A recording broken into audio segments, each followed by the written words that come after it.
Selamat berjumpa kembali dengan MG Channel. Kali ini di tengah gemparnya pertandingan sepak bola Eropa, kita bahas peraturan nyeleneh yang telah berlaku sejak 1965.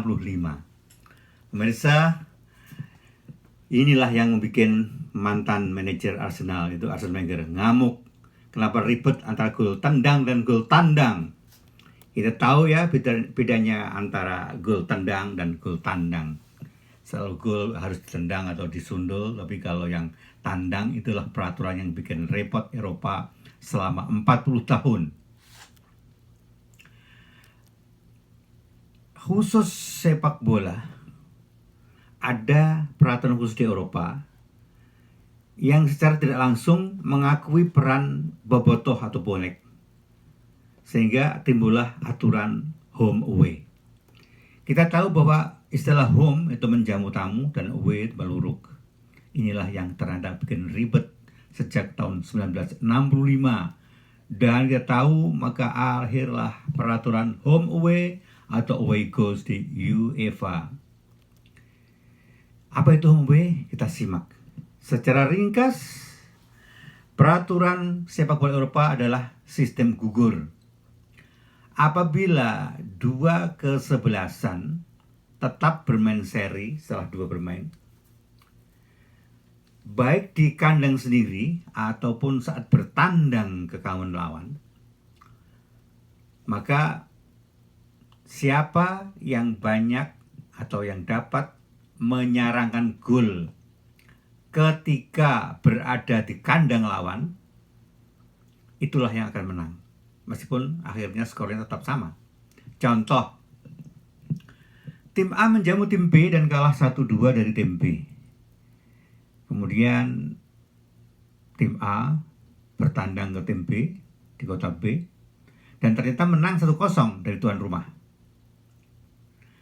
Meskipun skor akhir 2-2, tetapi B tetap melaju. Kenapa? Karena tim B saat bertandang ternyata membuat lebih banyak gol dibanding tim A. Ya, kata orang bola itu bundar, tapi ternyata peraturannya tidak bulat. Dianggap tidak adil, cuman mereka baru ngomong setelah 40 tahun. Korbannya telah berjatuhan, yaitu klub-klub tangguh, klub-klub besar telah tumbang. Misalnya Juventus pernah gugur di babak 16 besar, dan Bayern Munchen atau Bayern Munich telah pernah gugur kesandung peraturan ini di perempat final, nyaris ke semifinal, dan mereka bergelimpangan. Kita lihat peraturan pertama. Ketika tim A menjamu tim B, kalah 1-2. Kemudian tim A melawat ke kota B dan ternyata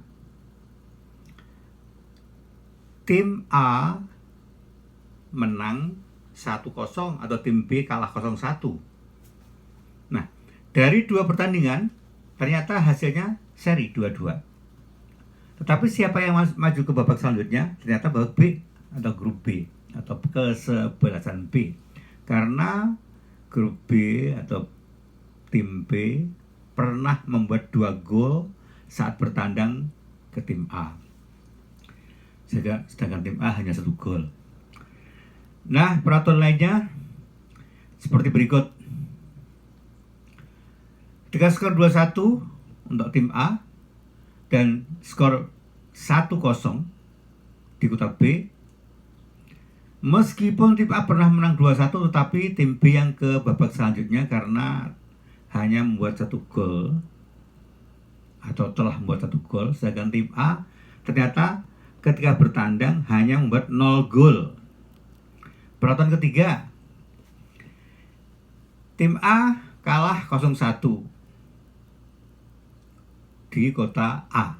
Kemudian di kota B, tim A menang 2-1. Seri akhirnya 2-2. Tetapi tim A yang ke babak selanjutnya karena 2 gol saat bertandang telah dicetak oleh tim A, sedangkan tim B 0 gol. Peraturan keempat, skor 1-0 untuk tim A di kota A, kemudian skor 2-1 di kota B. Jelas-jelas B menang 2-1. Tetapi meskipun tim A kalah 2-1, akhirnya diputuskan ke babak selanjutnya. Kenapa? Karena tim A saat bertandang ke tim Go pernah membuat 1 gol saat bertandang, sedangkan tim B 0 besar. Peraturan kelima, skor 0-0, tim B melatih ke kota A. Berikutnya tim B menjamu tim A, skor tetap 1-1. Nah, kedua tim tetap seri 1-1 dalam 2 kali pertandingan. Tetapi A yang maju ke babak berikutnya karena alasannya tim B ketika bertandang tidak pernah membuat gol, sedangkan tim A pernah sekali. Nah, inilah yang membuat peraturan jadi aneh dan janggal, dan korbannya adalah Bayern Munchen di perfinar.